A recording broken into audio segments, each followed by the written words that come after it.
Hello students, last lecture में हम discuss कर चुके थे कि रेजोनेंस होता कैसे है या रेजोनेंस कहेंगे किसे। तो वैलिड स्ट्रक्चर होना चाहिए, एटम की पोजीशन चेंज नहीं होनी चाहिए और बॉन्ड पेयर और लोन पेयर सेम होने चाहिए। फिर हमने ये डिस्कस किया नेक्स्ट स्टेप में कि रेजोनेटिंग स्ट्रक्चर ड्रॉ कैसे करना है। तो अगर इलेक्ट्रोनेगेटिविटी डिफरेंस नहीं होता तो चार्ज सेपरेशन नहीं आता है, पाई बॉन्ड ब्रेक होता है, पाई बॉन्ड बनता है। और अगर इलेक्ट्रोनेगेटिविटी डिफरेंस है तो चार्ज सेपरेशन आएगा और इलेक्ट्रॉन शिफ्ट होगा इलेक्ट्रोनेगेटिव एलिमेंट की तरफ।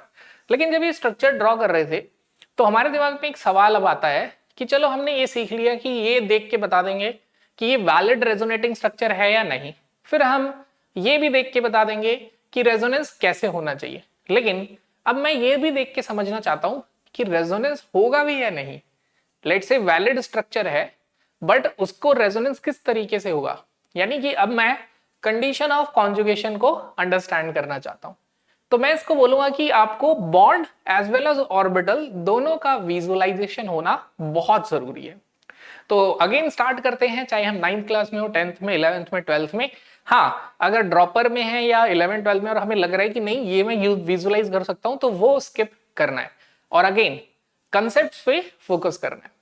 नाउ अब आप देखिए, जैसे पहला हमने बोला कि रेजोनेंस के लिए दो पी ऑर्बिटल ओवरलैप करते हैं। अब ये यहां पी ऑर्बिटल या पाई इलेक्ट्रॉन साथ में इंटरेक्ट कब करेगा? जब उसके पास एम्प्टी ऑर्बिटल होगा, मींस वो एक कैटायन होगा। और कब इंटरेक्ट करेगा? जब उसके पास एम्प्टी ऑर्बिटल होगा। तो एम्प्टी ऑर्बिटल ऐसा तो नहीं है कि कैटायन होगा तभी होगा, एम्प्टी डी ऑर्बिटल भी हो सकता है या एम्प्टी पी ऑर्बिटल भी हो सकता है। तो लेट से अगर यहां पर BH2 कनेक्टेड है तो then it has an empty p orbital, तो ये भी रेजोनेंस हो सकता है। ठीक है, उसके बाद ऐसे ही अगर यहां पर एक लोन पेयर वाला ऑर्बिटल है लाइक ऑक्सीजन, तो भी इंटरैक्ट करेगा क्योंकि इंटरैक्शन अब ये इसके एम्प्टी ऑर्बिटल से होगा। बस फर्क क्या होगा, ये करेगा अट्रैक्ट, ये करेगा रिपेल। ध्यान से समझना, ठीक है, बहुत ही सिंपल कॉन्सेप्ट है। Plus and this is minus, ये होगा अट्रैक्शन।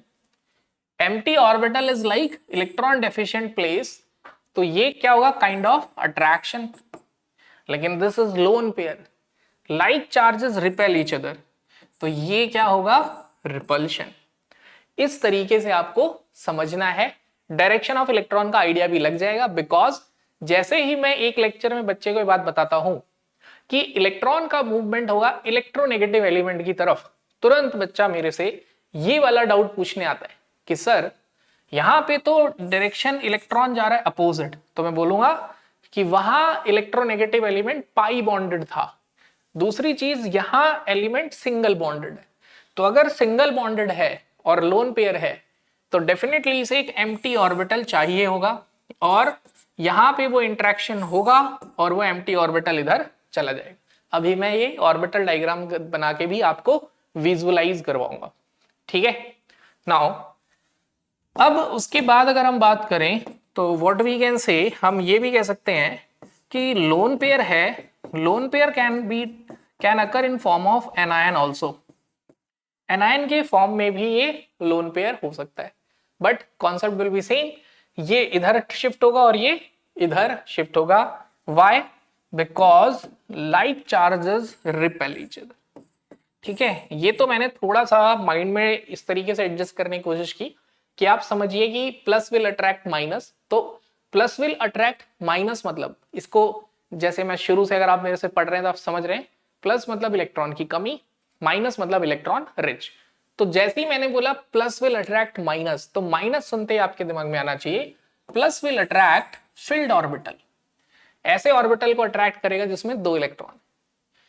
अब यहां पे एम्प्टी ऑर्बिटल है, this is equivalent two plus, ये अट्रैक्ट करेगा किसको, माइनस, यानी फिल्ड ऑर्बिटल को। अब इधर फिल्ड ऑर्बिटल है, माइनस विल अट्रैक्ट प्लस, तो अब आपके माइंड में फिर पिक्चर होनी चाहिए, माइनस मतलब फिल्ड ऑर्बिटल, प्लस अट्रैक्ट करेगा मतलब it will attract empty orbital. इस तरीके से आपके ब्रेन में विजुअलाइजेशन होना चालू हो जाना चाहिए। ऐसे ही इधर भी हमारे पास माइनस है, तो it will attract plus, plus मतलब वो जगह जहां इलेक्ट्रॉन की कमी है, means it will attract empty orbital. अगर ये बात हमें एकदम समझ आ गई है, हम विजुलाइज कर पा रहे हैं, तो मैं एकदम इस बात से निश्चिंत हूं कि यहां पर किसी को भी इस चीज की प्रॉब्लम नहीं आएगी कि ये स्ट्रक्चर ड्रॉ कैसे होगा अगला, या ऑर्बिटल रिप्रेजेंटेशन कैसे होगी। ठीक है, तो इसका ऑर्बिटल रिप्रेजेंटेशन भी कर लेते हैं। ओके, तो लेट्स ड्रॉ दीज स्ट्रक्चर्स, इनको वहां ले जाते हैं और इसका ऑर्बिटल विजुअलाइजेशन करने की कोशिश करते हैं। तो बस देखा जाए तो हमें पता है सिग्मा बॉन्ड इंटैक्ट रहते हैं, resonance is interaction of pi with pi. तो सिग्मा अगर इंटरेक्ट है, तो अगर सिग्मा इंटरेक्ट है तो ऑर्बिटल विजुअलाइजेशन सिर्फ और सिर्फ पाई की जरूरत है। ऐसे पूरे स्ट्रक्चर को ऑर्बिटल की फॉर्म में सोचोगे तो बहुत डिफिकल्ट हो जाएगा, तो वो सोचते हैं जो काम की चीज है। तो अब हमने क्या किया, देखो हमने ऑर्बिटल का इंटरेक्शन ऑब्जर्व किया, और ये ऑर्बिटल थोड़े छोटे छोटे बना देते हैं क्योंकि हमने मॉलिक्यूल को बहुत पास पास बना लिया है। ठीक है, तो ये छोटे छोटे ऑर्बिटल बना लिए हमने, एंड ऑब्वियसली ये सब आपस में क्या है, ओवरलैप्ड है। ठीक है, तो they are overlapped like this, तो ये इनकी ओवरलैपिंग है। ओवरलैपिंग का मतलब है दोनों ने एक एक इलेक्ट्रॉन क्या किए हैं, ओवरलैप किए।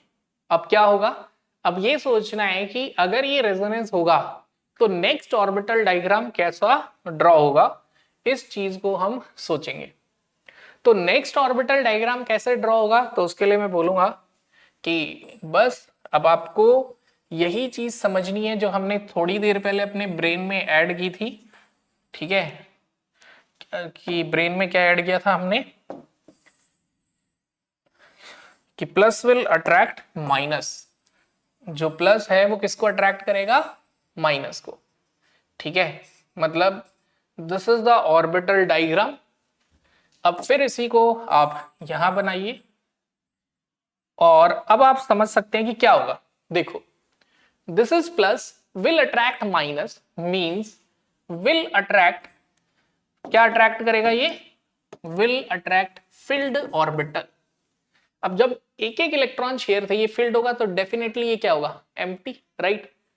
सेम वे ऐसे ही यहां भी होगा, ये एम्प्टी ऑर्बिटल है तो ये अट्रैक्ट करेगा फील्ड, फील्ड का मतलब ये क्या हो जाएगा, एम्प्टी। ऐसे ही ये फील्ड ऑर्बिटल है, ये क्या है यहां पे, फील्ड ऑर्बिटल।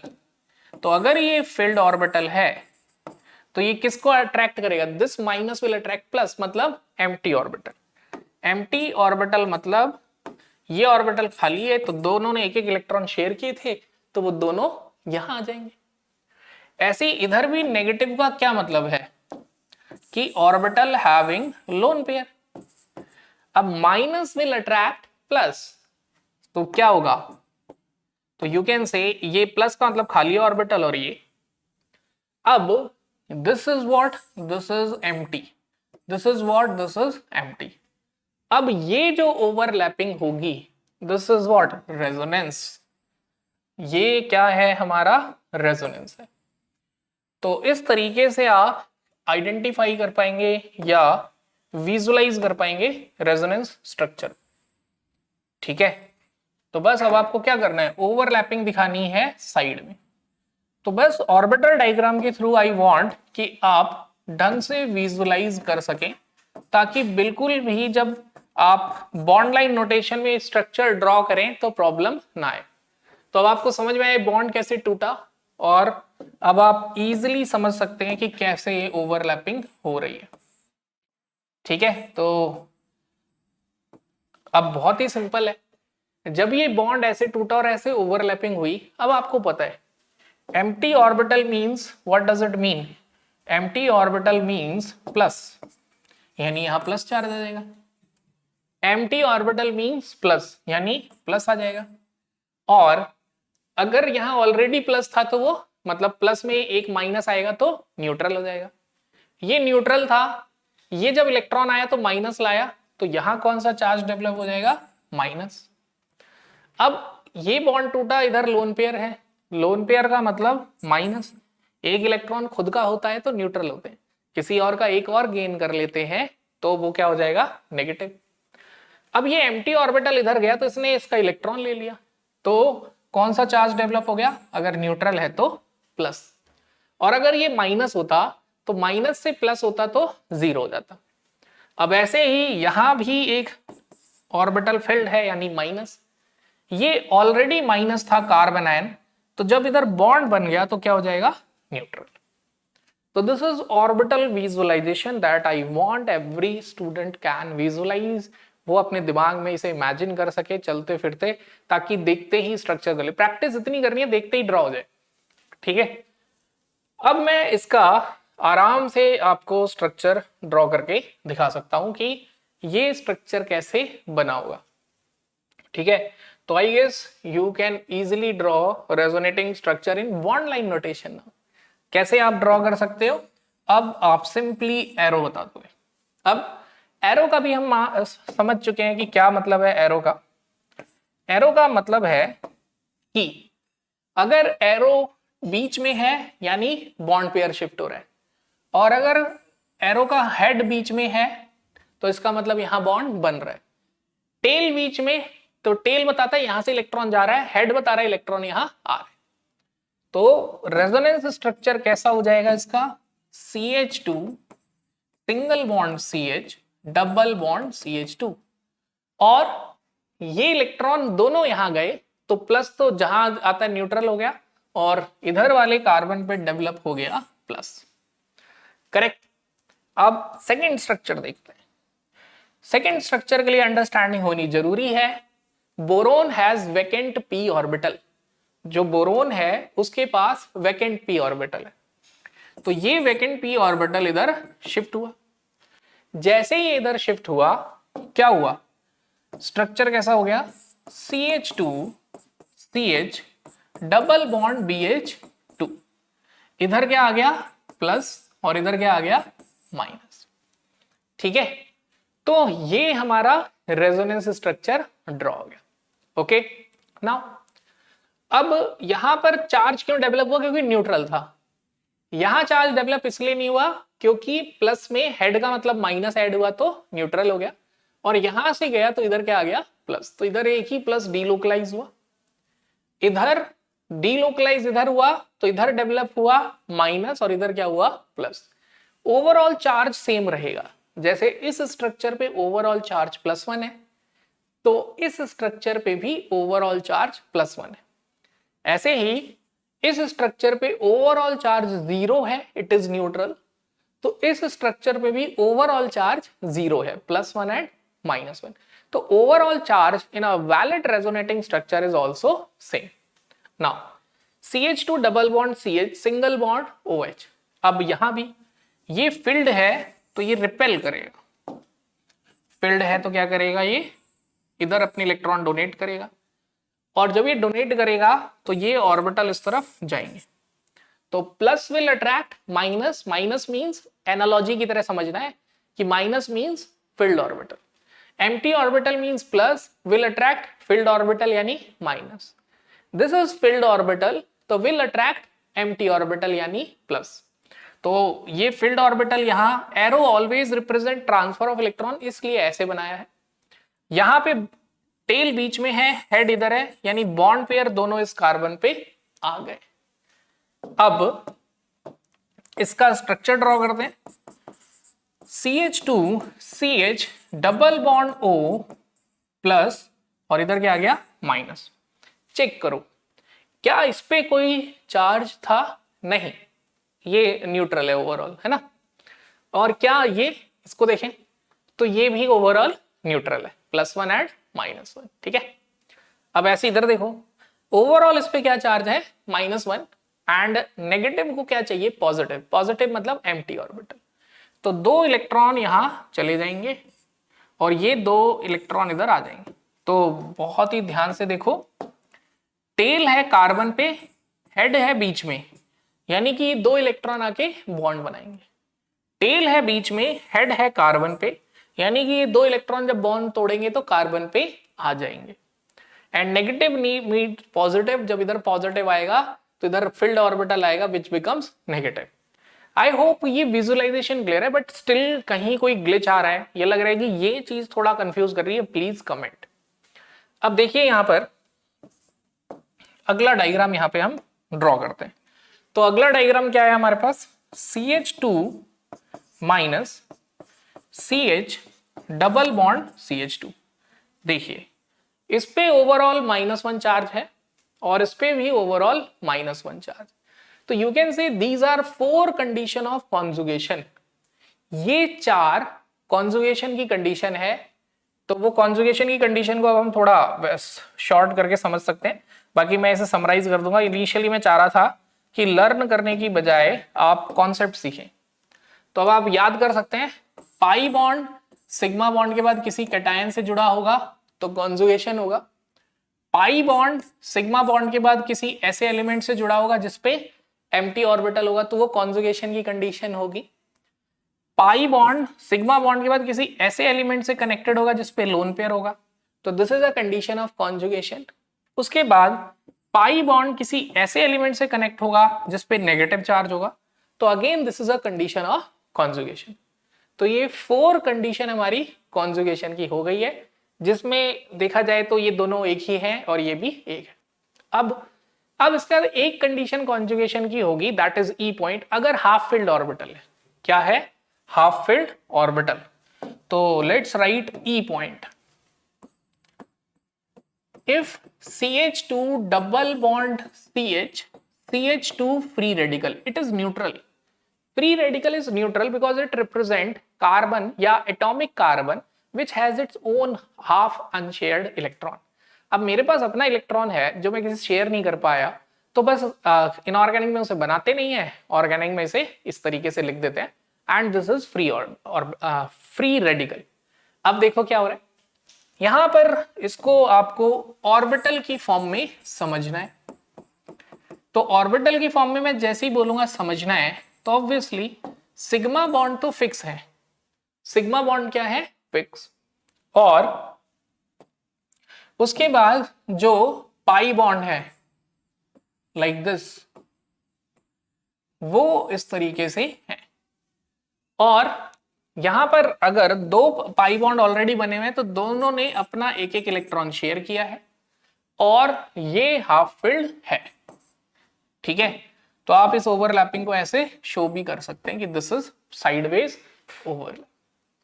अब half filled orbital require half filled orbital, और जैसे मैंने बोला कि p orbital is sideways overlap, जिसकी वजह से लूजली हेल्ड है। सिग्मा में हेड टू हेड ओवरलैप होती है, स्ट्रांगली हेल्ड होते हैं, बट ये साइडवेज ओवरलैप है तो लूजली अवेलेबल। लूज होने की वजह से अब आप सोचो, क्लास में बहुत स्ट्रिक्टनेस है, बेंच से हिल नहीं पा रहे, क्लास में थोड़ा लूज है, आप इधर उधर हिल रहे हैं, बातें कर रहे हैं, आगे पीछे देख रहे हैं, पता चला क्लास में बिल्कुल भी वो नहीं है, क्या बोलते हैं, डिसिप्लिन, तो आप अपने आप उठ के पीछे चले जा रहे हैं।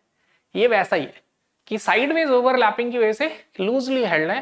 तो this pi p orbital which is involve in pi bond formation, तो पाई ऑर्बिटल भी कह सकते हैं, is loose, it is delocalizing, it is oscillating। अब इस ऑसिलेशन में तो क्या होगा, इंटरेक्शन ही होगा। अब तुम आगे पीछे देखोगे, क्या करोगे, बातें ही करोगे।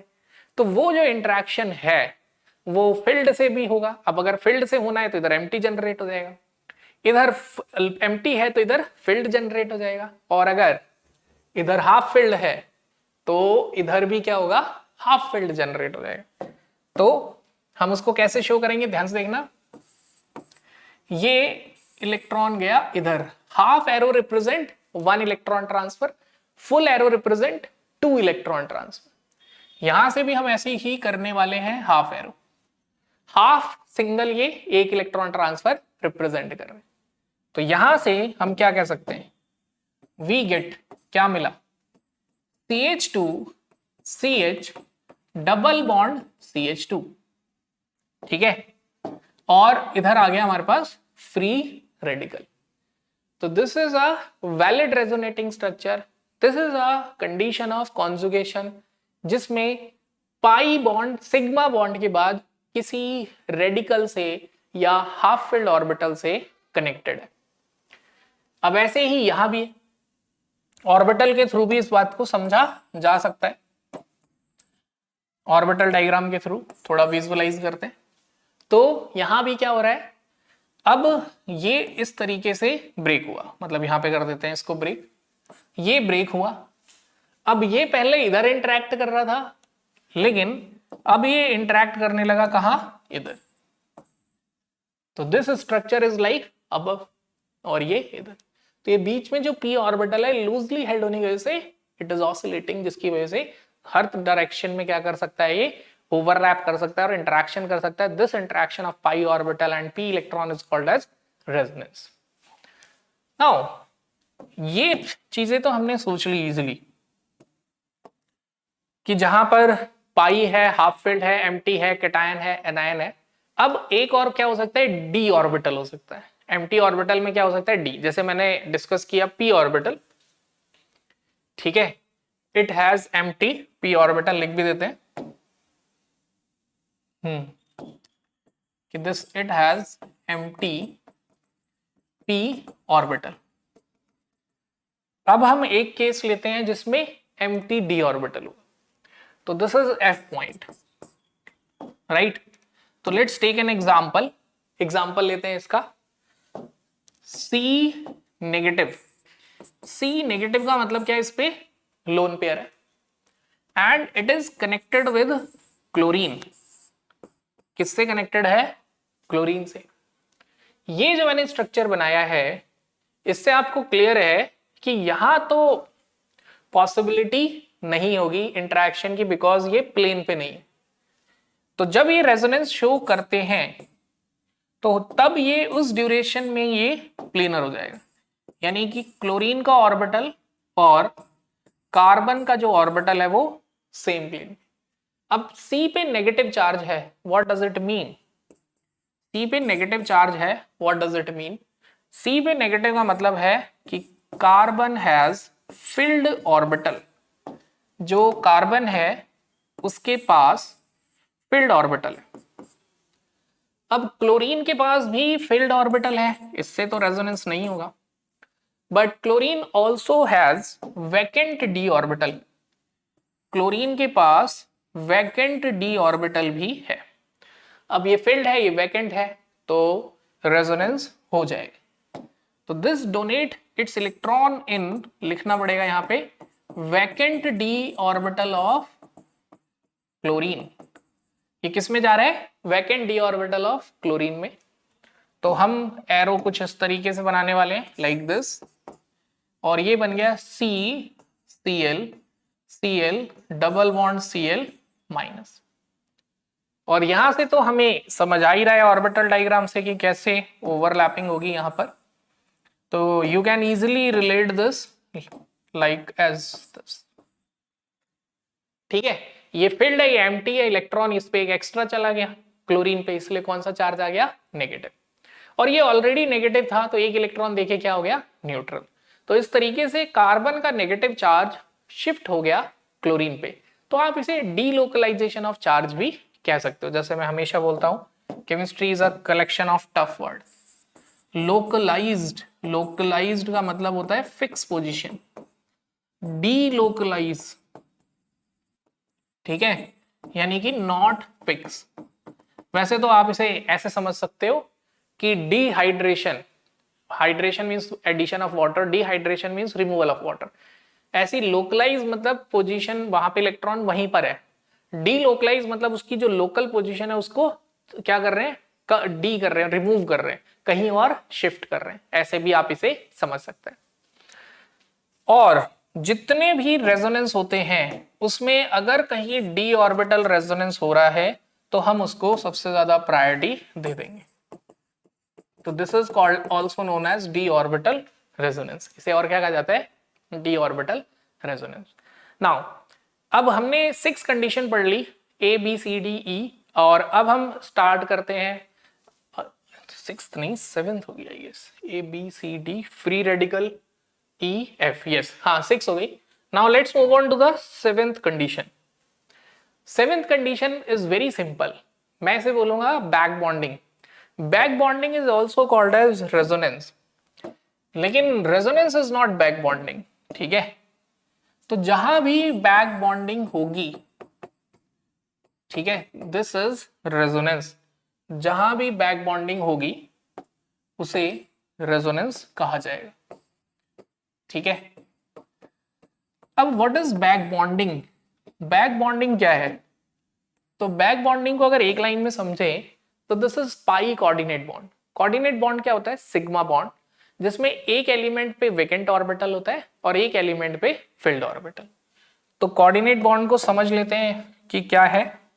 जैसे बोरोन है और बोरोन के पास है हमारे पास वेकेंट ऑर्बिटल, ठीक है।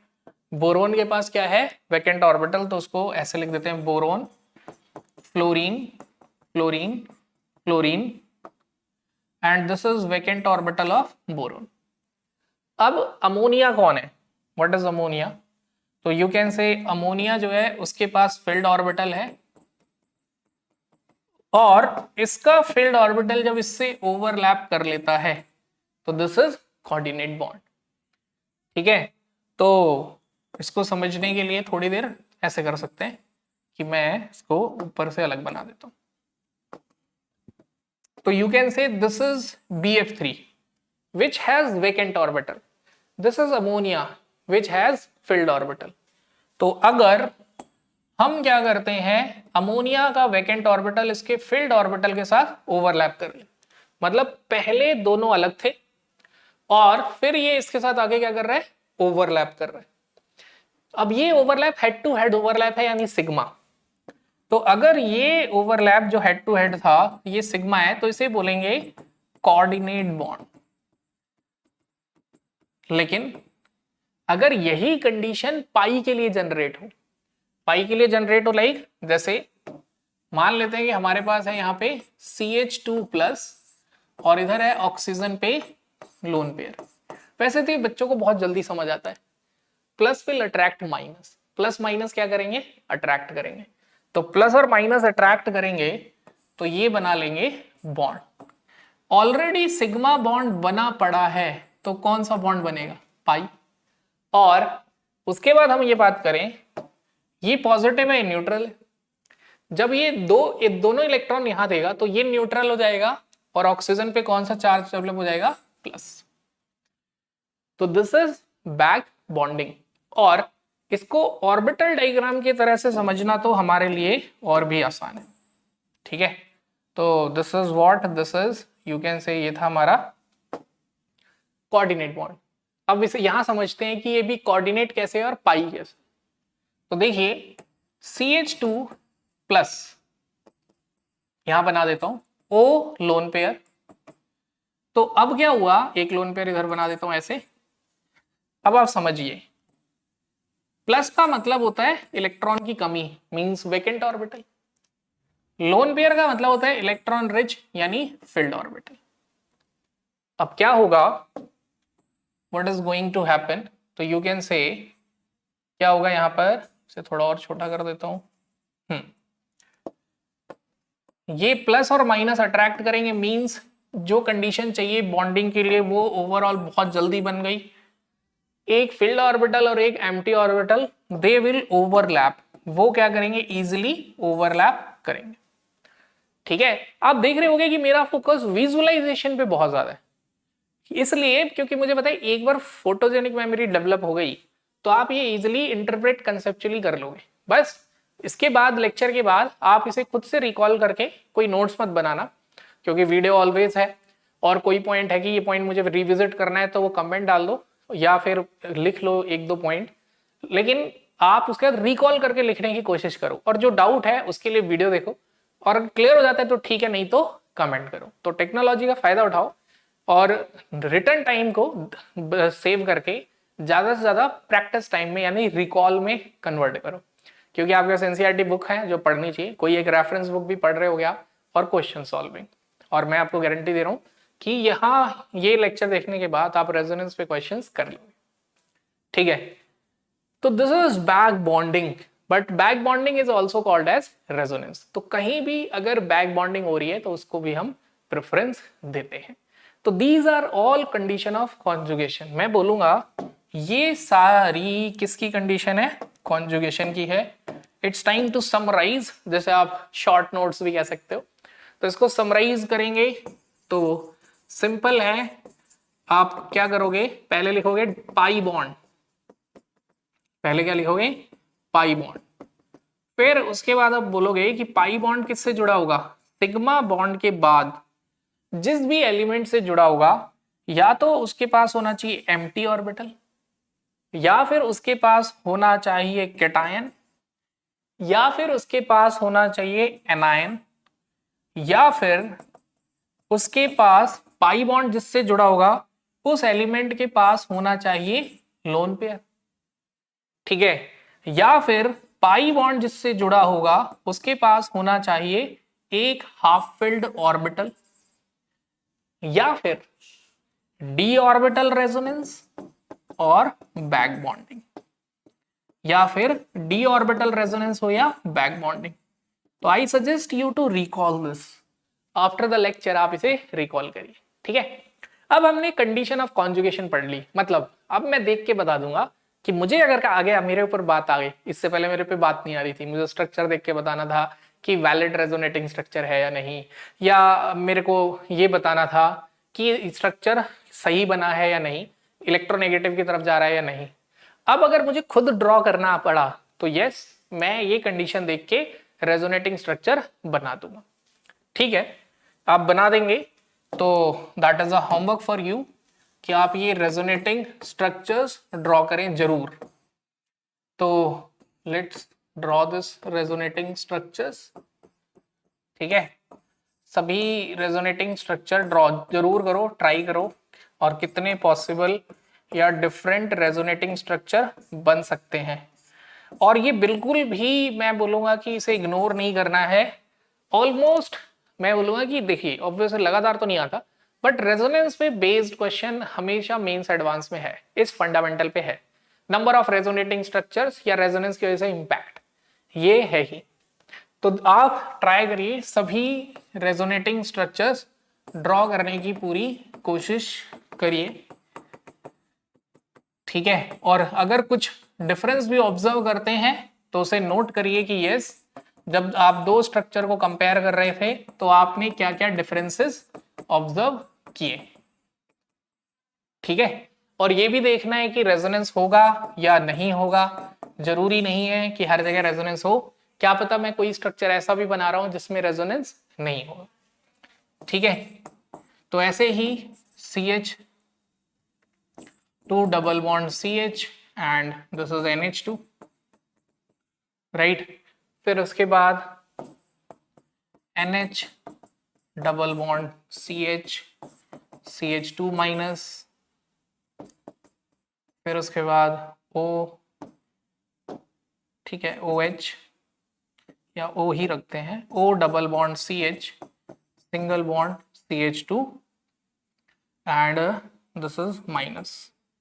ठीक है, आपको ये स्ट्रक्चर ड्रॉ करने हैं, जितनी चीजें मैंने बताई है you could able to draw resonating structures here. कोई बहुत ज्यादा मुश्किल नहीं दिया है, और इसी सिंपल कॉन्सेप्ट पे चीजें आती हैं। देखो एक चीज, एक सलाह दूंगा मैं आपको, जब भी हम ऑर्गेनिक पढ़ते हैं तो कुछ एक्सेप्शन जरूर पढ़ते हैं, और जब एग्जाम आता है तो सोचते हैं आज कुछ तूफानी करेंगे और एक्सेप्शनली ही सोचेंगे। कोई नीड नहीं है, पहले अपने कंसेप्ट बिल्डिंग कर लो, उसकी प्रैक्टिस कर लो, अपने आप आपको समझ आ जाएगा कहाँ एक्सेप्शन लगेगा। तो ऐसा नहीं है कि वो एक एक्सेप्शन याद रखा बाकी सब भूल गए, ये नहीं करना है। ये एक मेजर मिस्टेक करते हुए मैंने स्टूडेंट्स को देखा है कि एक्सेप्शन पे ही ध्यान देंगे और एक्सेप्शनली ही सोचेंगे, और जबकि लगेगा कॉन्सेप्ट। नाउ अब मूव करते हैं नेक्स्ट पार्ट पे, stability order of resonating structure या कंट्रीब्यूशन ऑफ रेजोनेटिंग स्ट्रक्चर। मतलब अगर दो रेजोनेटिंग स्ट्रक्चर बन गए तो उसमें किसका सबसे ज्यादा कंट्रीब्यूशन है, वो है हमारा स्टेबिलिटी ऑर्डर। तो यहां पर हम बात करें सबसे पहले फर्स्ट पॉइंट, देखो इट इज वेरी क्लियर कि बॉन्ड फॉर्मेशन में एनर्जी रिलीज होती है। तो जिस रेजोनेटिंग स्ट्रक्चर में हाईएस्ट नंबर ऑफ बॉन्ड्स होंगे वो स्ट्रक्चर सबसे ज्यादा स्टेबल होगा। दूसरी चीज, प्लस और माइनस को अलग रखने में एनर्जी चाहिए होती है क्योंकि दे अट्रैक्ट ईच अदर। तो प्लस माइनस किसी भी स्ट्रक्चर में होंगे तो उसकी एनर्जी ज्यादा ही होगी, क्योंकि plus and minus has strong tendency, electrostatic force of attraction होता है, वो स्ट्रक्चर में नहीं रह सकते। मींस ये भी समझ आता है कि neutral structure is more stable than charged structure, right. तो stability order of resonating structure में मैं आपसे बोलूंगा सबसे पहले तो आपको ये देखना है न्यूट्रल स्ट्रक्चर। और जनरली जो स्ट्रक्चर न्यूट्रल होगा, एक दो स्ट्रक्चर छोड़ दें तो जो भी न्यूट्रल स्ट्रक्चर होगा 99.9% उसमें maximum number of pi bonds होंगे। तो neutral structures having maximum number of bonds, ठीक है, जिसमें सबसे ज्यादा बॉन्ड होंगे, number of bonds are more stable या मोर कॉन्ट्रीब्यूटिंग। अब सारे बॉन्ड्स गिनने में टाइम लगेगा, तो ऐसा करते हैं रेजोनेंस की ही थ्योरी का यूज करते हैं। रेजोनेंस में सिग्मा बॉन्ड फिक्स रहते हैं, पाई बॉन्ड ही मूव करते हैं, तो हम इसको सीधे पाई बॉन्ड काउंट कर सकते हैं कि structures having maximum number of pi bonds, structures जिसमें number of pi bonds max होंगे वो मोस्ट स्टेबल होंगे, ठीक है। अब यहां पे मैं एक और बात बोलना चाहता हूं कि maximum number of pi bonds जिसमें होते हैं, मैक्सिमम नंबर ऑफ स्ट्रक्चर्स यानी 99.9% स्ट्रक्चर्स में उनका ऑक्टेट भी कंप्लीट होता है। तो इसलिए मैं बच्चों को सजेस्ट करता हूं जनरली कि स्टार्ट कंपेयरिंग या डूइंग क्वेश्चन फ्रॉम दिस। एक एग्जांपल है जो इससे नहीं होगा, वो मैं डिस्कस कर लूंगा। तो लेकिन क्वेश्चन ये भी आता है, which of the following statement is true, कौन सी स्टेटमेंट ट्रू है, तो स्टेटमेंट ये भी ट्रू है। तो जब आप क्वेश्चन देखेंगे या क्वेश्चन करना शुरू करेंगे तो you will start in this priority order from point number 2, क्योंकि पॉइंट नंबर 1 कई बार थोड़ा ज्यादा टाइम ले लेता है। What is point number 1? Point number 1 क्या कहता है? पॉइंट नंबर 1 का कहना है कि structures having complete octet, structures जिसका ऑक्टेट कंप्लीट है, आर मोस्ट कॉन्ट्रीब्यूटिंग, सबसे ज्यादा कॉन्ट्रीब्यूटिंग वही होंगे। सबसे ज्यादा कॉन्ट्रीब्यूटिंग का मतलब सबसे ज्यादा स्टेबल, ठीक है, कॉन्ट्रीब्यूटिंग और स्टेबल, राइट, ठीक है। सेकेंड पॉइंट से हम ऑब्जर्व करना शुरू करेंगे। जैसे एक एग्जांपल डिस्कस करता हूं, वैसे अभी पिछले लेक्चर में डिस्कस किया है, बट मैं बोलूंगा जेई में सबसे ज्यादा अगर कोई मोस्ट रिपीटेड एग्जांपल है जेई या एज वेल एज नीट में, ठीक है, कोई मोस्ट रिपीटेड एग्जांपल है तो वो यही है। क्या है देखो जरा, CH3O CH3+, ठीक है। This structure has 0 pi bond, but after resonance, लेकिन रेजोनेंस के बाद क्या होगा देखो जरा, रेजोनेंस में क्या होगा, this plus will attract minus, plus क्या करेगा, माइनस को अट्रैक्ट करेगा, यानी कि ये इधर चला जाएगा, ठीक है। तो ये क्या मिला, ये मिला CH3O double bond CH3+ positive charge. Here we have 0 pi bond और इधर 1 pi bond which is more stable. मतलब अगर आपसे पूछा जाए कौन ज्यादा स्टेबल है out of first and second, first और सेकंड में से ज्यादा स्टेबल कौन है, तो what is your answer? Answer is second is more stable then first. इसके 2 रीजन है और वो दोनों ऊपर वाले। पहला रीजन कि इसमें सभी का ऑक्टेट कंप्लीट है, तो ऐसे स्ट्रक्चर्स, क्या मैं ये बात फर्स्ट में लिख चुका हूं, स्ट्रक्चर हैविंग कंप्लीट, अच्छा ऑक्टेट वर्ड लिखना ही भूल गया, ऐसा स्ट्रक्चर सभी एलिमेंट का ऑक्टेट कंप्लीट हो वो मोर कंट्रीब्यूटिंग होगा, ठीक है।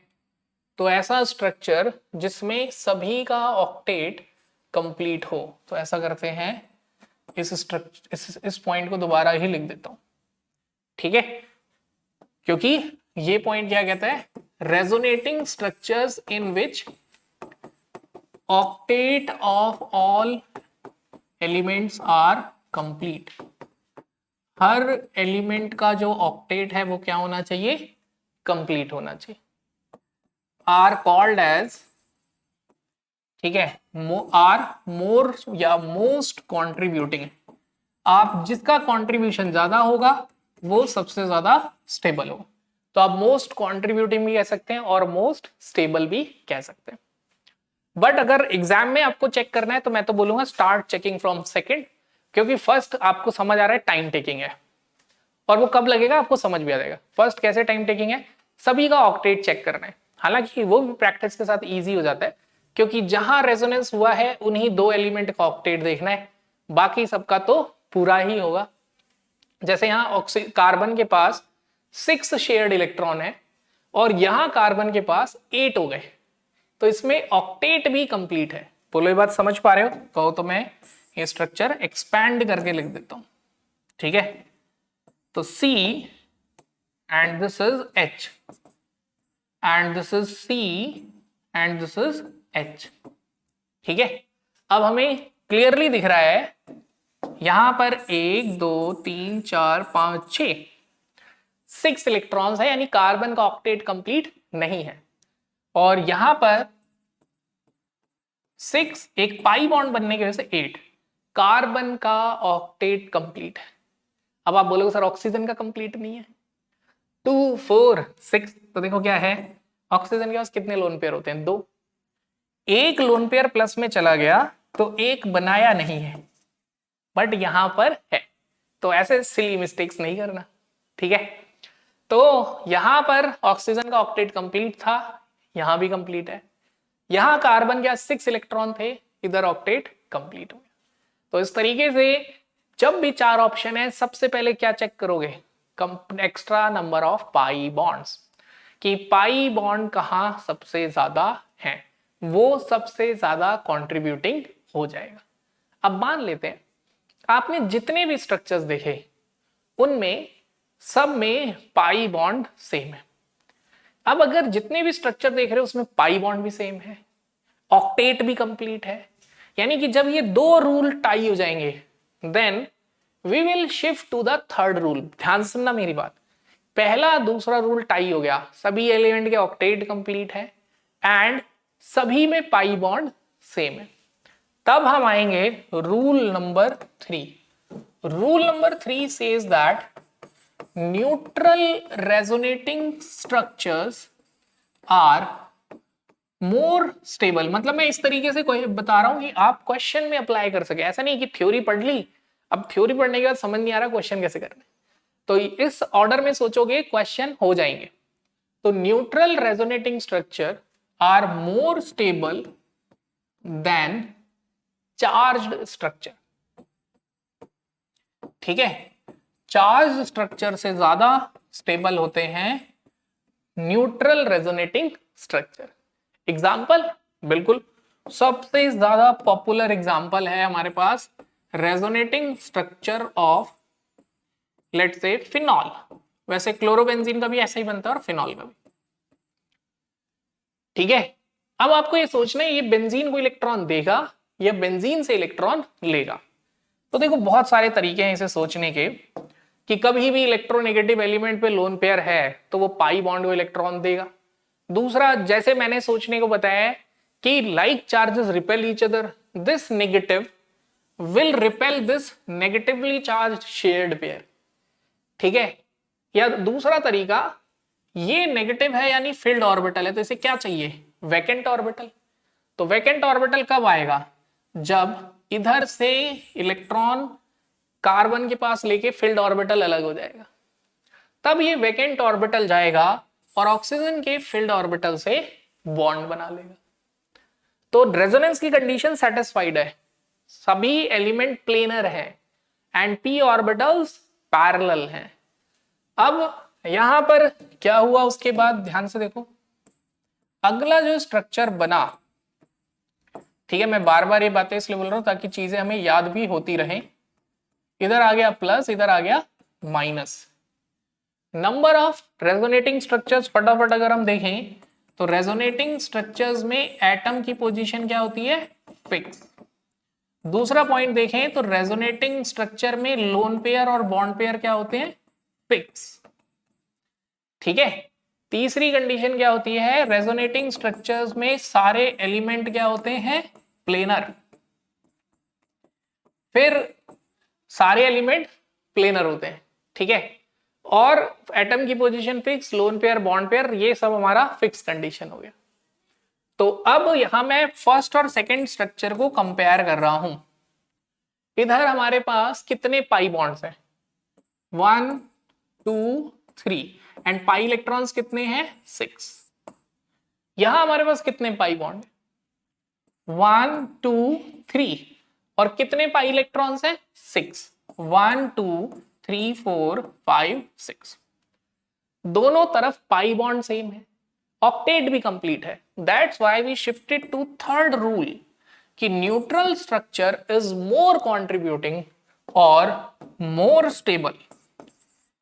लेकिन ये रूल कब लगाना है, ठीक है, ये रूल कब लगाना है हमें, जब यहां पर पहले दो रूल मैच टाई हो गया। क्लियर है, बहुत आराम आराम से चल रहे हैं, आप भी सीखो आराम आराम से। ठीक है, अपने पेस के हिसाब से ही बोलूंगा, जिसका जो स्पीड है। ठीक है, जैसे कि काफी बच्चे बोलते हैं कि सर उसको ये मिल रहा है मुझे, मैं बोलूंगा देखो सबका डाइजेशन अलग है। ठीक है, सबका डाइजेशन प्रोसेस अलग है, सबका अलग अलग क्वांटिटी है, ब्रेड का अमाउंट का कितना खाना है किसे, बट अगर प्रोसेस ऑफ डाइजेशन सेम है तो हेल्थ सबकी सेम नहीं हो सकती। मतलब डिपेंड करे कितना अच्छा डाइजेशन सिस्टम है। मतलब बच्चों सबसे इंपॉर्टेंट है आपकी प्रैक्टिस, आपका हार्ड। अगर ये सफिशिएंट कर रहे हो, मतलब जितना आपने ईट किया उतना डाइजेस्ट किया, मतलब जितना लेक्चर सुना उतना समझ के प्रैक्टिस की, you will going to beat anyone those who is biting और ईटिंग मोर देन यू। ये मत देखो कौन आपसे ज्यादा लेक्चर देख रहा है ज्यादा, ये इंपॉर्टेंट है प्रैक्टिस। अगर मेरे पढ़ाने से सब बच्चों का सिलेक्शन हो जाता तो क्लास का हर बच्चा सिलेक्ट होता, लेकिन एक दो ही होते हैं। वाई, वो बच्चा क्या कर रहा है, प्रैक्टिस कर रहा है। तो वो चीज भी हमें समझनी है। तो देखो ये 3 रूल हो गए। तो टिल हेयर यहां पर क्या हुआ कि हमें अब मान लो तीसरा भी मैच टाई हो जाए, तीसरा मतलब ऑक्टेट भी कंप्लीट है, सेकंड रूल पाई बॉन्ड भी सेम है, थर्ड दोनों स्ट्रक्चर चार्ज भी हैं, तो आप किसे प्रायोरिटी देंगे।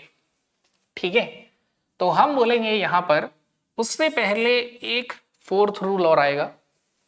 This fourth rule says negative charge on electronegative element and positive charge on electropositive element is more stable.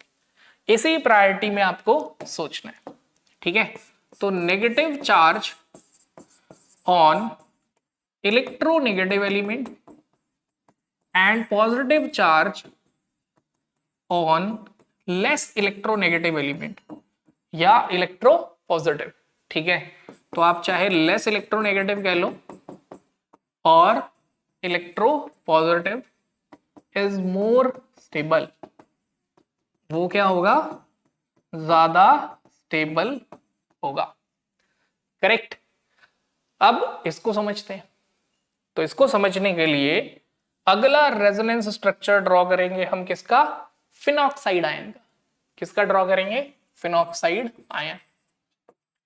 देखिए इस फिनॉक्साइड आयन में ऑक्सीजन पे नेगेटिव चार्ज है, और जब इसका दूसरा रेजोनेंस स्ट्रक्चर होगा जिसमें ये लोन पेयर ढूंढेगा फिल्ड ऑर्बिटल को, तो फिल्ड ऑर्बिटल जब यहां पे बॉन्ड तोड़ के इधर फिल्ड जाएगा तो एम्प्टी ऑर्बिटल इस कार्बन पे आ जाएगा। और अगला स्ट्रक्चर बना हमारा, ये ध्यान से देखो, ये हमारा अगला स्ट्रक्चर आ गया डबल बॉन्ड ओ। अब आ गया नेगेटिव इधर, क्योंकि इसका फील्ड ऑर्बिटल यूटिलाइज हो गया। ठीक है, और इधर आ गया नेगेटिव। अब दोनों में पाई बॉन्ड सेम, दोनों में ऑक्टेट सबका कंप्लीट, दोनों में charge same. Now which is more stable, अब बताइए कौन ज्यादा स्टेबल है between first and second? What you can say? तो you can say first is more stable than second. Why? Negative charge on electronegative oxygen atom is more stable. तो जैसे मैंने बोला ऑर्गेनिक में कि अगर आप चाहते हो कि आपकी ऑर्गेनिक सही रहे तो जब भी कोई चीज पढ़ो या क्वेश्चन करो, मन में मत बोलो कि इसका ये रीजन है, लिखो और सारे रफ वर्क नोटपैड संभाल के रखो. ठीक है, डेट डाल के, जिस दिन भी पढ़ रहे हो डेट डाल के रफ वर्क करो. इस हैबिट का आपको फायदा होगा जैसे ही करने लगो. तो रीजन क्या हो गया? Negative charge on electronegative oxygen atom is more stable. अब मान लेते हैं ये सारे रूल भी क्या हो गए? टाई हो गए. मतलब इलेक्ट्रोनेगेटिव पे नेगेटिव है, या सभी सेम एटम पे नेगेटिव चार्ज है, या सेम एटम पे पॉजिटिव चार्ज है, सब में पाई बॉन्ड है, सबका ऑक्टेट कंप्लीट है, सब चार्ज हैं या न्यूट्रल हैं. अब ये सब टाई हो गया, फिर हम क्या रूल लगाएंगे? Then we will move on to the next rule number 5. Fifth point है हमारा higher the unlike charge separation. ध्यान से सुनना. Higher the unlike charge separation, जितना ज्यादा प्लस और माइनस, प्लस और माइनस को क्या बोलेंगे? Unlike charge. जितना ज्यादा अनलाइक चार्ज सेपरेशन होगा, ठीक है, इसको अलग कर देते हैं ताकि कंफ्यूजन क्रिएट ना हो बिल्कुल भी. ठीक है, जितना भी ज्यादा अनलाइक चार्ज सेपरेशन होगा, lower the contribution and stability of resonating structure. Lower the contribution and stability of resonating structure. ठीक है, अब दिमाग में आएगा ऐसा कहां होता है? होता है, देखो ऐसा हुआ है फिनॉल के रेजोनेटिंग स्ट्रक्चर में. ठीक है, ध्यान से देखना. फिनॉल का रेजोनेटिंग स्ट्रक्चर. ठीक है, तो फिनॉल के कितने रेजोनेटिंग स्ट्रक्चर बनेंगे? तो यू कैन से 5 रेजोनेटिंग स्ट्रक्चर फिनॉल के बनते. Okay, let's say we start from here. तो देखो ये फर्स्ट, अब ध्यान से देखना, ये फिल्ड ऑर्बिटल जाएगा एम्प्टी के लिए, तो यहां पर फिल्ड ऑर्बिटल रह जाएगा. आई होप वो ऑर्बिटल वाला विजुअलाइजेशन क्लियर है. नहीं तो दूसरी लैंग्वेज बोलता हूं, कभी भी इलेक्ट्रोनेगेटिव एलिमेंट पे लोन पेयर होगा तो वो इलेक्ट्रॉन डोनेट करेगा पाई सिस्टम को. तो ये इधर इलेक्ट्रॉन जाएगा तो कार्बन के पास ये इलेक्ट्रॉन इस पे शिफ्ट हो जाएगा, क्योंकि बॉन्ड टूटेगा कैसे? 2 इलेक्ट्रॉन उधर चले जाएंगे. तीसरा तरीका समझने का कि like charges repel each other, ये इधर डोनेट करेगा तो ये इधर विड्रॉ. तो लाइक चार्जेस रिपेल, ये नेगेटिव इधर आएगा तो इस नेगेटिव को इधर शिफ्ट कर देगा. इधर आ गया डबल बॉन्ड प्लस चार्ज और इधर आ गया minus. Rest of the positions are same. पर ठीक है, मुझे कोई परेशानी नहीं आई यहाँ पर, क्योंकि मुझसे किसी ने पूछा विच is more stable between first and second. मैंने बोल दिया first, because when everything is same, octet of all elements are complete, pi bonds are same, then neutral structure is more stable than charge structure. Rule number 3. लेकिन फिर उसके बाद same rule लगा, like charges repel each other, ये electron इधर shift करेगा और ये इधर शिफ्ट करेगा. तो जब ऐसा होगा तो जो अगला रेजोनेटिंग स्ट्रक्चर बनेगा वहां इधर प्लस होगा और इधर माइनस, और this is resonating structure number 3. और ये मेरे पास जीवन में मेरे परेशानी आई. 2 और 3 में मेरे जीवन में परेशानी क्या आई? Rule number 1, maximum number of bonds are most stable, जिनका ऑक्टेट कंप्लीट. तो 2, सेकंड और थर्ड में सबका ऑक्टेट कंप्लीट है. रूल नंबर 2 कहता है कि maximum number of pi bonds, लेकिन सबके पाई बॉन्ड भी क्या है? सेम है. ठीक है, पहला रूल था कि सबका ऑक्टेट देखना है, सेम है. दूसरा रूल था, मैं बार बार इसीलिए बोल रहा हूँ कि लेक्चर सुनते सुनते ही आप एब्जॉर्ब कर लें मैक्सिमम चीजें. रूल नंबर 2 था कि सभी एलिमेंट का ऑक्टेट कंप्लीट होना चाहिए, वो भी सेम है. जब 2 रूल टाई हो गए तीसरे मूव करते हैं. तीसरा रूल कहता है कि अगर ये सब कुछ सेम है तो इलेक्ट्रोनेगेटिव पे नेगेटिव और इलेक्ट्रोपॉजिटिव पे पॉजिटिव। तो यहां पर ऑक्सीजन पे दोनों पे पॉजिटिव है, कार्बन पे नेगेटिव है, ये भी सेम हो गया। अब हमें मूव करना पड़ेगा रूल नंबर 5 पे। जितना ज्यादा प्लस माइनस में चार्ज सेपरेशन होगा, क्योंकि plus minus attract, plus will attract minus, इसकी टेंडेंसी ज्यादा है ऊपर जाने की एज कंपेयर की नीचे जाने की। तो अब ये नीचे गया तो इसकी एनर्जी बढ़ गई, तो विच इज मोर कॉन्ट्रीब्यूटिंग, ठीक है, ऑर्डर ऑफ कॉन्ट्रीब्यूशन लिख रहा हूं मैं, या स्टेबिलिटी। तो ज्यादा कॉन्ट्रीब्यूटिंग कौन हो गया? सेकेंड। थर्ड उससे कम हो गया। सेम वे फिर हमने क्या किया, इसको इलेक्ट्रॉन को डोनेट किया और इसको इधर विड्रॉ कर लिया, तो ये आ गया अगला रेजोनेटिंग स्ट्रक्चर। और हमसे पूछा जाए out of third and fourth, out of third and fourth which is more stable, तो हम बोलेंगे ऑब्वियसली 4 इज मोर स्टेबल, क्योंकि यहां प्लस माइनस चार्ज सेपरेशन कम है और यहां पर ज्यादा है। ठीक है, नाउ लास्ट में स्ट्रक्चर क्या हो जाएगा? न्यूट्रल। तो out of fourth and fifth कौन ज्यादा स्टेबल होगा? तो डेफिनेटली फिफ्थ। अब हमारे पास एक क्वेश्चन आया, क्या हमारे पास क्वेश्चन आया कि सर ये बताओ सेकंड और फोर्थ में क्या कौन स्टेबल है? मैं बोलूंगा कोई फर्क है? नहीं, दोनों एकदम सेम है। हाँ, तो बराबर है। फर्स्ट और फिफ्थ में कौन ज्यादा स्टेबल है? बराबर है। तो स्टेबिलिटी ऑर्डर क्या होगा? 1 इज इक्वल टू 5। उसके बाद क्या होगा? 2 is equal to 4 and at last third हमारा लीस्ट स्टेबल होगा। तो ये जो मैंने आपको रूल्स बताए हैं, इससे आप आराम से बता पाएंगे कौन सा स्ट्रक्चर ज्यादा कंट्रीब्यूटिंग है, कौन सा स्ट्रक्चर कम कंट्रीब्यूटिंग है। अब पढ़ते हैं सबसे ज्यादा पूछे जाने वाला डाउट, वो डाउट जो मुझसे बच्चा सबसे ज्यादा पूछता है। Let's discuss.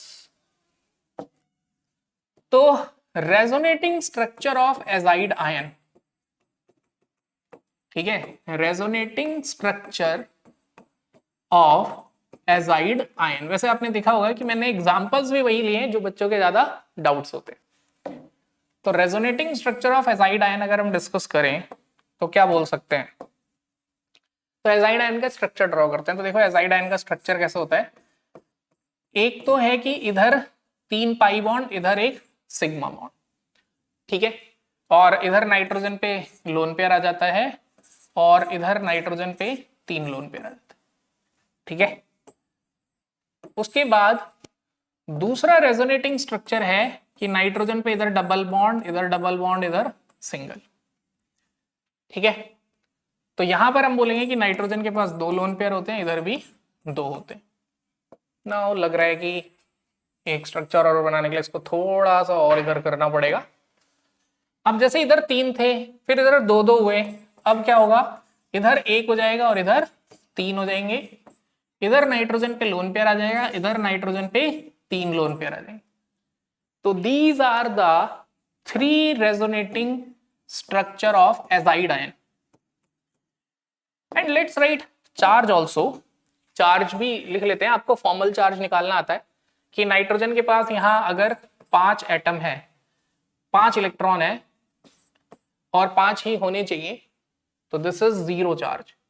यहां नाइट्रोजन पे सेंटर पे 4 हैं लेकिन वैलेंस 5 होते हैं, तो इट विल कैरी +1। यहां नाइट्रोजन के पास अपने शेयर्ड नहीं, अपने 7 इलेक्ट्रॉन है बट आउटर मोस्ट शेल में 5 होते हैं, मींस इसने 2 गेन किए -2। एक तो ये तरीका है, दूसरा आप फॉर्मल चार्ज के फॉर्मूले से भी कर सकते हैं, जो आपको इजी पड़े। मुझे ये पड़ता है और ये उस फॉर्मूले से ही आया है, ऐसा नहीं कि मैंने वो फॉर्मूला नहीं लगाया, वही किया है। Valence electron minus unshared electron and minus number of bonds. तो बॉन्ड में 2 इलेक्ट्रॉन होते हैं, एक अपना होता है, ठीक है।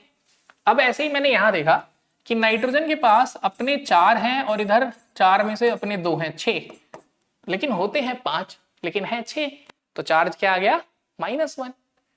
ऐसे ही यहां नाइट्रोजन पे अपने 4 इलेक्ट्रॉन है लेकिन होते कितने हैं? 5, तो इस पे क्या आ गया? +1। ऐसे इधर नाइट्रोजन पे अपने 6 हैं, होते कितने हैं? 5, तो इधर आ गया -1। नाइट्रोजन के आउटर मोस्ट शेल में 5 होते हैं, इन 2 में से तो एक इसका अपना है और 6 ये हैं 7, होते हैं 5 हैं 7, चार्ज आ गया -2। ऐसे ही इधर है अपने 4, होते हैं 5, चार्ज क्या आ गया +1।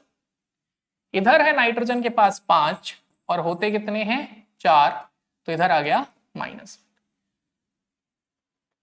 ठीक है, तो -2 +1 एंड 3 और 2 5, मैंने गलत काउंट किया, 1 2 3 4 5, तो चार्ज इज 0। 5 होते हैं 5 ही हैं। अब एक और चीज समझिए, रेजोनेटिंग स्ट्रक्चर में टोटल चार्ज हमेशा सेम आता है। जैसे यहाँ -2 +1 -1, -1 +1 -1, नेट चार्ज -1, -2 +1 नेट चार्ज -1, यानी ये स्ट्रक्चर्स करेक्ट है। तो these 3 are resonating structures of azide ion. Now अब आप देखो, इसमें ऑक्टेट सभी का कंप्लीट है। फिर उसके बाद रूल नंबर, जैसे सबसे पहला रूल था कि सबका ऑक्टेट कंप्लीट मैच टाई। Rule number 2, maximum number of pi bonds, हर जगह पाई बॉन्ड भी सेम है, इधर भी 2, इधर भी 2, इधर भी 2, ये भी टाई। फिर रूल नंबर 3, अगर क्या देखना पड़ेगा, 4 सेपरेशन, तो इधर है +1 माइनस, इधर है माइनस। ये एक रूल और लिखवाना, मैं भी लिखवा दूंगा कि जैसे इसी से ही रिलेट, चलो पहले ये समझ लेते हैं। तो यहां पर 4 सेपरेशन से भी इतना आइडिया नहीं लग रहा, तो यहां पर एक और पॉइंट लगता है कि अगर चार्ज यूनिफॉर्मली डिस्ट्रीब्यूटेड हो, चार्ज क्या है यूनिफॉर्मली डिस्ट्रीब्यूटेड, जैसे इधर -2 और +1 है, और इधर है -2 +1, और इधर है +1 और -1, तो यहां पर हम देखेंगे कहां फोर्स ऑफ अट्रैक्शन यानी यूनिफॉर्म चार्ज डिस्ट्रीब्यूशन, इधर भी -1 है, इधर भी -1 है, चार्ज इज यूनिफॉर्मली डिस्ट्रीब्यूटेड, तो ये स्ट्रक्चर हमारा सबसे ज्यादा स्टेबल है।